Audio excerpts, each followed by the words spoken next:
Udah jadi nih Pak, tapi Pak. Gubernur lebih gawat lagi. Ya ini lebih gawat dari tadi. Yang tadi sih nggak seberapa dibanding Itu ini. baru Ya kecil banget. ini Yang ini gawat. gawat. Oh ini nih 3 tipe Pak Gubernur kan tidak. Akan diruntuhkan Pak. Iya diruntuhkan. Oke. Ya. BG-nya. Amdalnya keluar. Tapi dalam AMDAL deh. Amdalnya keluar. Ke atas HGU Pak, PTPN, sehingga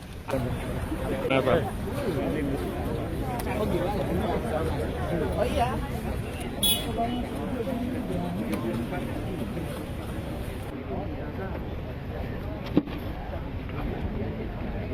Ini kirim ya. siap nih, tabungan kita Pak, ini soalnya banyak Pak. Iya, itu pin. Pin.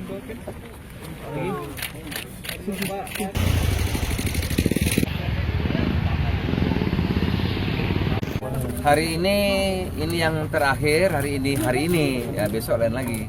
Ini hari ini yang terakhir. Pertama tadi 2 di Puncak Pas sana ya, ini yang ketiga dalam rangka mendapat kami dari LH dapat aduan masyarakat begitu banyak ya, dan juga dampak banjir yang terjadi luar biasa.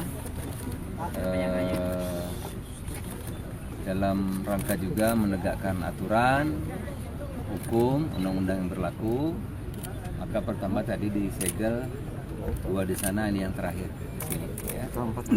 Banyak hanya disegel aja atau Hari ini 4, oh 4, oh malam 4 hari ini. Jadi ini yang keempat hari ini. Nah, besok mungkin nambah lagi. Pelanggarannya apa nih Pak? segel aja Pak, harus dibongkar Pak.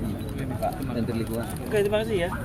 Jadi ini indikasi pidananya sudah ada, jadi kami akan menuntut 2 hal terkait dengan semua tenan yang tadi disita oleh Pak Menko dan Pak Gubernur. Kita akan melakukan pendalaman di dalam tahapan penyidikan. Kami akan menuntut 2 hal. Pertama dari pidananya, karena berdasarkan kajian kita telah berkontribusi menyebabkan banjir dengan kerugian yang cukup besar, material dan 1 korban jiwa. Ini pemerintah pusat tidak boleh diam, kita harus mengambil langkah-langkah serius, dan ini kejadian ini sudah berulang-ulang. Artinya alam telah mengkalibrasi bahwa kalau kita berbuat seperti ini terus, bencana di hulu, di hilir sana cukup besar. Sehingga Pak Menko memerintahkan kepada saya untuk melakukan analisis detail terkait penggunaan lahannya. Sejatinya kita hari ini berada di segmen 1 dari Das Ciliwung. Das Ciliwung ini seluas 38.500 hektar. Kemudian segmen satunya, jadi kami biasanya menjadi segmen hulu, segmen tengah, segmen hilir. Nah, segmen hulu ini ada di Kabupaten Bogor, kemudian segmen 2-nya di Kota Bogor, segmen 3-nya Kabupaten lagi, segmen 4-nya Depok, segmen 5-6-nya di DKJ, daerah khusus Jakarta. Jadi kita hari ini ada di segmen hulu.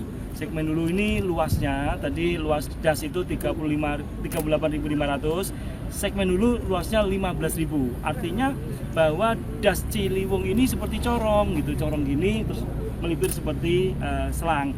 Jadi kita bayangkan casementnya itu 15.000, kemudian masuk di dalam selang yang kecil yang sepanjang sampai panjang Ciliwung 126 km.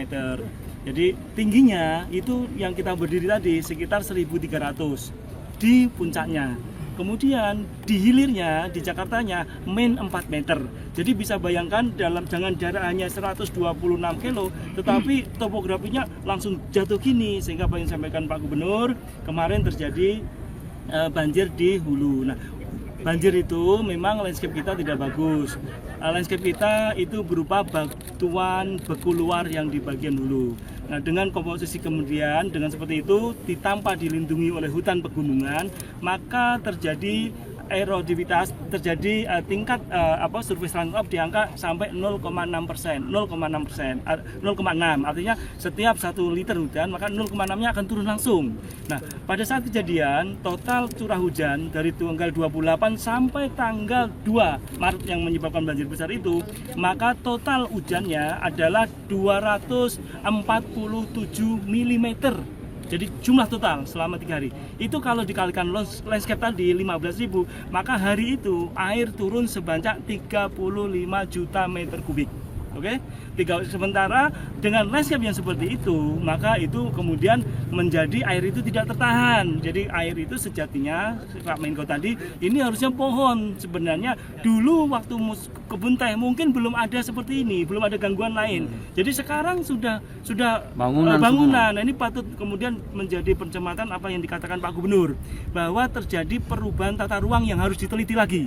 Jadi tahun 2010 tata ruang yang kita berdiri situ dari 15.000 yang di catchment, kita bicara catchment ujungnya, itu semuanya adalah kawasan lindung, kemudian kawasan konservasi badan air. Nah, hari ini itu berdasarkan Perda tahun 2022 Jawa Barat dirubah menjadi kawasan pertanian dan pemukiman, sehingga inilah kejadiannya. Nah, kita harus, saya atas nama Pak Menko, dengan kasus banjir dan menelan korban jiwa ini, kami akan mengkoreksi detail apa yang terjadi di Das Ciliwung ini. Tentu ada pihak-pihak yang harus bertanggung jawab, iya, seperti Jaswita tadi. Jaswita tadi benar-benar ada di tengah aliran sungai. Ini sangat berbahaya. Nah, kembali ke konteks tadi, dengan volume yang demikian besar, maka penegakan hukum harus dilakukan. Apakah ini segel-segel saja? Tidak. Kita akan segera meningkatkan ke penyidikan, karena kondisi alamnya sudah mengkalibrasi bahwa dengan kondisi ini terjadi banjir yang kalau dihitung itu udahlah pasti ratusan atau mungkin sampai ke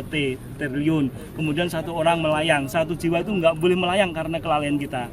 Sehingga kita akan mengevaluasi detail kenapa yang dari landscape yang 15.000 itu, maka 8.000-nya kemudian berubah menjadi kawasan pertanian tahun 2022. Sejak itu maka maraklah itu bangunan-bangunan. Kita akan koreksi detail, kita akan panggil, akan cek semua. Tata ruangnya harus kita koreksi habis, karena ini yang menyebabkan kemudian terjadi meledaknya pemukiman. Tahun 2010 pemukiman hanya sekitar 500 hektaran. Nah, saat ini sudah 1.500. Sebagian besar resort-resort gede itu ada di badan air bahkan, Pak Gubernur, Pak Menko. Sehingga Pak Menko, ini bukan berhenti di sini. Ini kita memang secara seremonial harus dilakukan lebih awal. Selanjutnya kita telah memerintahkan Pak Deputi Gakom untuk menyelesaikan seluruh tenan-tenan yang berada di segmen hulu ini untuk dilakukan penyegelan dan prosesan hukum lebih lanjut. Kemudian langkah lebih lanjut kami akan diskusi dengan Pak Menko, Pak Gubernur Jawa Barat, Pak Gubernur DKI, karena di daerah yang 15.000 itu 7.000-nya adalah lahan kritis. Karena kalau kita lakukan ini tentu tidak bisa dibebankan kepada pemerintah Jawa Barat saja, tetapi penikmat, pendapat hasil manfaat ini ada di Jakarta. Jadi itu sudah ada dalam PP nomor 46 tahun 2007 tentang ekonomi lingkungan.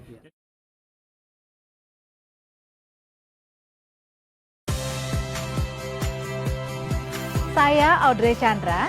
Saksikan program-program Kompas TV melalui siaran digital, pay TV, dan media streaming lainnya. Kompas TV, independen, terpercaya,